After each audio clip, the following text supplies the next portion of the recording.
It has been a tough year overall for investors who've had to deal with falls, a great deal of volatility and uncertainty overall. But if you have stayed put through all of it, you haven't done too badly as compared to investors around the world. Indeed, India has been the best performing large market this year. But what next is the question. Hello and welcome to the Samvat special. I'm Prashant. With me, my colleague Sonia Shenoy. Sonia, hi. Hi, and what a Diwali it's turning out to be, right? I mean, we're celebrating Diwali properly in its entirety after what, almost 2-3 years maybe? 3 years, yeah, 2 years for sure. So it's all guns blazing, and we have two veteran investors. I think between them, they have about 70 years of experience in the markets. Let's welcome them on board. Manish Chokhani, Director of Enam Holdings, and Raamdeo Agrawal, Chairman and Co-founder of Motilal Oswal Financial Services. Gentlemen, happy Diwali to you, your families. Raamdeo ji, how are you feeling this time? Very good. I'm always fully invested, no issue in the sense that, and retail investors have kept the market alive for last 12 months. So we are kind of very large in retail. So sentiment has been very upbeat. We just had retail conference. It was stunning. The sentiment, the participation, the size. So I think I'm doing fine, and let me wish all the viewers a very happy Diwali and a prosperous new Samvat year. You know, Manish, we were having a discussion just with Navneet Munot a while back, and he also agreed to the fact that if last Diwali, someone would have told us that by the time next Diwali comes through, we'll be down just about 5%, given a raging pandemic, you know, decade-high inflation and slowing growth, people would have taken it with both hands. Do you feel the same? I think so. So first of all, let me also wish everyone a happy Diwali. And just to take on from what he said, if you sit back and not just about the money and the outperformance of India, just think if you were a girl in Afghanistan or in Iran, or if you were a person in Pakistan going through floods, or you were someone trying to look for petrol in Sri Lanka or in Germany so you have a lot to be grateful about beyond the fact that we've reopened and come back. So it's not just about money, but let's just enter this year with a sense of gratitude. And then coming to your point, obviously, if you had said, you know, oil will be $130, FII sales will be 30 billion, there will be a war in the world, we would have said sell the market and run away. And here we are sitting with market probably, what, 2% up or down over the last 12 months. So, sure, a lot to be grateful about. This is a new one though, right? I mean, this kind of outperformance. Have you ever, both of you, ever seen outperformance like this in your lifetimes, Manish? No. When you said 70 years, it's 50 there and 20 years. So. I was expecting something to that. It is more like 80 years. We don't want to disclose the ages, so let's say 70 years between all of us, right? That would work. Go ahead. No, so my thought is that, see, once we broke the Berlin Wall in the 1990, we've had 30 years of globalization, and the US has ruled, and interest rates have only gone down and multiples have only gone up. That regime is clearly over, and the world's breaking up. Supply chains have broken up. The world's divided into camps. You have, Russia, China, maybe Saudi on one side, and US. So all of this is getting reset, and therefore this theory that now you can just bet on a secular trend and the Fed can come and save you, I think that story is over. And it goes back, in fact, to the era we come from, where it was good old stock picking, and every time you wanted to make a macro case for India, it was bearish. And every time you wanted to make a micro case because you make money bottom up. That's really been the story. Even last year, if you look at what happened, you could have made money in Sun Pharma and Cipla and lost it in Divi's and Aurobindo. You could have made money in Mahindra and Mahindra and Eicher and lost it in Tata Motor. So it's the most hated sector was public sector.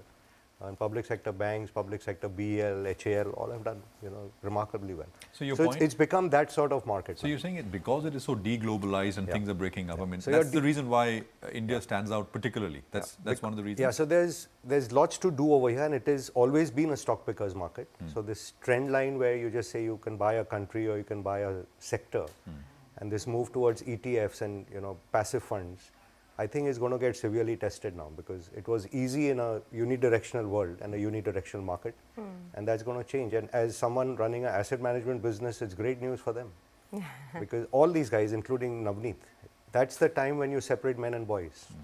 You don't need to do anything in running a passive fund, but that time is here now. You know, I think the big story last year was to sell IT and buy financials, right? And that worked out beautifully. Raamdeo ji, what do you think the big story will be from this Samvat to next? think finance will continue. See, what happens is that it's like it's a cycle in the sense that in 2000 you had the one big Y2K boom when the tech actually came into forefront first time. Then people overdid, and of course at the end, whatever is good, it becomes euphoric. So that's what happened, and we saw a tech boom, and in 2000 we collapsed, and then they said let's not do tech again. So what they did, financials. So you had a global financial crisis in 2008, and then they said even finance is bad. So now let's rediscover tech. Now tech came in the form of digital online marketing and all that. In 2020 you overdid. This time not in the public market, you did in the private markets.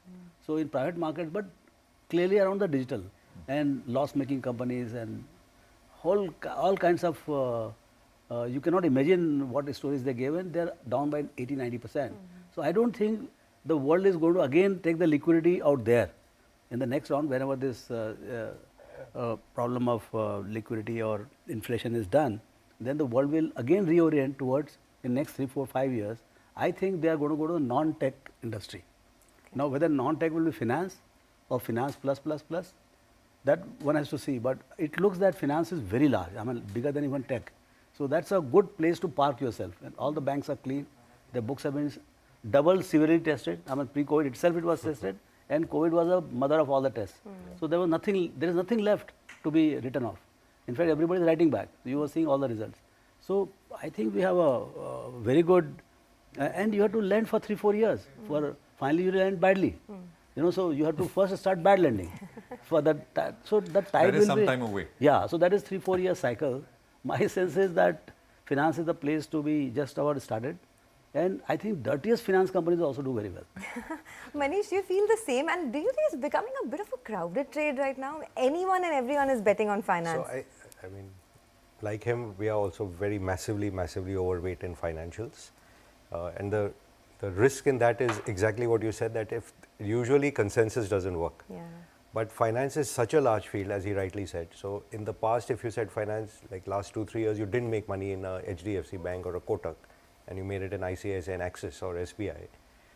It may be, because right now everyone's so worried about HDFC Bank and the merger, it may be the biggest stock is going to give you the best return.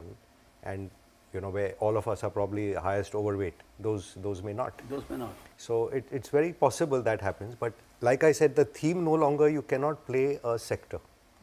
In a slowing world where growth will be 2%, 3%, let's take a IT example. It's not a sector which is favored by anyone really right now, and the theme is stay away from exporters and so on. But if you think of India is going to become from a $3 trillion to a $10 trillion economy, it has to be on the back of globalizers.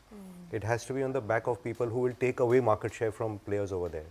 Now, you can build a scenario, and I'm not saying today is the time to think about it, but for every Infosys or TCS which does well, there may be a Cognizant and a IBM Global which could be going decay. And the sector may not do well, but individual companies could completely burst out and outperform. So it is that sort of period.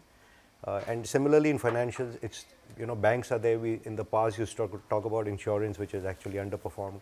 There are asset management businesses, there are market facing businesses, which again 10 years from now, if Navneet was speaking on his way out, if you'll be a $10 trillion economy, there has to be a big couple of mutual funds which will be of very large size.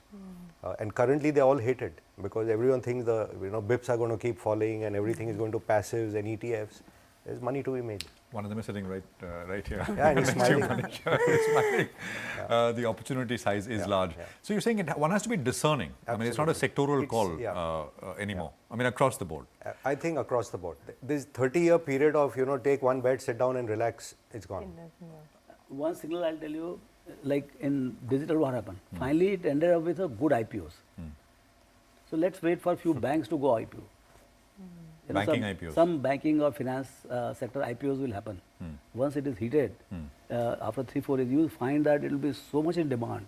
When this FIs or global investors, they come back, they will lap it up. And at that point of time, most likely, maybe it is 1 year away, 2 years away, the IPOs will happen. That will give you a signal that now we are reaching somewhere. You know, just to complete that point on banking, you said bad lending will happen, but 4-5 years out, it's not happening now. So there is a clean run ahead. I hope they're not doing bad lending now. No, is that a risk? Because I mean, Manish, you've talked about this K-shaped economy. I mean, the mass, lower segments of the.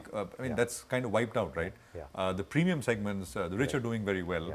But where is this lending happening? I mean, this very strong growth happening. It's happening, I'm assuming, at the middle or the lower end. So are we already starting that cycle? Do you think? I mean, what do both of you think? Quickly. Let him go then. Yeah, so typically the bad lending happens with the corporates, the wholesale, because retail is distributed. I mean, now there are a lot of credit agencies. So typically banks and institutions, they are able to figure out the risk in the retail, and retail is distributed. So risk is actually not there. It's within manageable kind of band. The real problem comes with the wholesale. When you have project loans, I mean 1,000 crores, 2,000 crores, single loans, 50,000 crores, 30. Now you're talking about very different scale. Whenever a capex boom comes in India, I mean the private capex boom, it will be not of 100 crores, 500 crores and 1,000 crores. It will be of few $1 billion each pieces. Like what we talked about, chip factory of 140,000 crores. Like that, you'll talk about 10 million tons of single steel plant, 20 million tons of cement plant. Like that, it will come whenever it starts.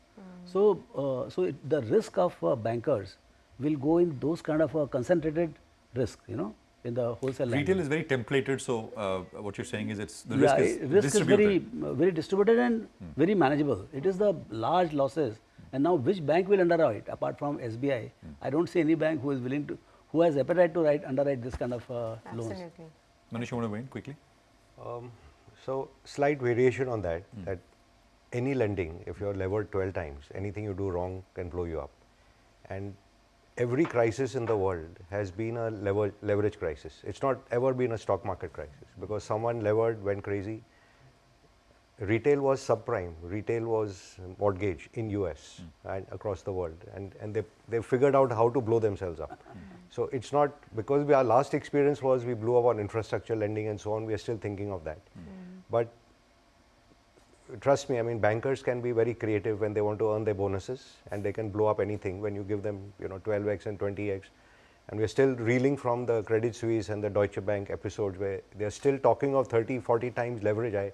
I wonder in a post-GFC world, how are they allowed to get away with this sort of leverage? So that's there. The risk, again, just to diverge a bit on our consensus call of financials, is if 300 basis point interest rates have gone up in the US and in Europe and elsewhere, it's actually a quadrupling of interest rates. And they are all levered more than 300% of GDP. So it's a 9 to 10 percentage point of GDP increase in interest. The repercussions of that, government balance sheets, 3% of GDP hit to fiscal deficit, 3% hit on corporates which had levered up to do buybacks, which had driven those markets, 3% on personal balance sheets where the saving rates don't exist. What does it do to those economies, and how are the repercussions of that going to come and hit us? I don't know. But it is something serious. And already you see, therefore, Europe has withdrawn from quantitative tightening, UK has abandoned it, Japan has abandoned it, so only US is doing tightening. At some point when the pain hits, I don't think the Fed chairman is going to repeat what happened with, in Paul Volcker's days, because the politicians are so weak and they have elections to win. So you need a Ronald Reagan to have a Paul Volcker. Do you think the current leadership in the world inspires the confidence that they will continue to give pain, go into deep recession? So that's really the risk to banking will come from outsiders feeling scared about banking globally, and therefore India must do bad. Okay. I don't think Indian banking has never been in better shape. Okay, so Indian that's the balance moot point, never right? been in better shape. That's the moot point, that amidst all the global chaos, India is sort of the beacon of hope. All right, we have to take a short commercial break, but I do want to ask you folks about the new sectors that are emerging, right? Whether it's electric vehicles, renewable energy, but more on that in a bit. Let's take a quick commercial break and be right back.